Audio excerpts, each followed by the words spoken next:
தற்போது மருத்துவத் துறையிலேருந்து ஒரு சூப்பரான அப்டேட் வந்திருக்குது. தமிழகத்தில் காலியாக உள்ள 2553 மருத்துவ பணியிடங்களுக்கு ஜனவரி 27, 2025 ஆன்லைன் தேர்வு நடக்கிறதா சொல்லியிருக்கிறாங்க. ஸோ தமிழகத்தில் காலியாக உள்ள 2553 மருத்துவ பணியிடங்களுக்கு ஜனவரி 27ஆம் தேதி ஆன்லைன் மூலம் தேர்வு நடத்தப்பட உள்ளதாக சுகாதாரத்துறை அமைச்சர் சொல்லியிருக்கிறாரு சுப்பிரமணியம் சார்.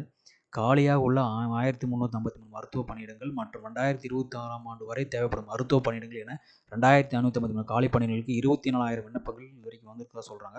இதற்கான தேர்வுகள் வரும் ஜனவரி 27ஆம் தேதி நடைபெற உள்ளதாக. இது பெரிய நிறுவனங்கள் மூலம் ஆன்லைன் தேர்வு நடைபெறும் என்றும், மேலும் 2,250 கிராம சுகாதார செவிலியர் பணியிடங்கள் நிரப்பப்படும் என்றும் அமைச்சர் மா சுப்பிரமணியம் கூறினார் அப்படின்னு சொல்லி ஒரு அப்டேட் கொடுத்துருக்குறாங்க. ஸோ ஜனவரி 27, 2025 ஆன்லைன் எக்ஸாம் நடக்கிறதா மருத்துவத்துறையில் சொல்லியிருக்காங்க. 2,553 மருத்துவ பணியிடங்களுக்கு நடக்கிறதா சொல்லியிருக்காங்க. தேங்க்யூ.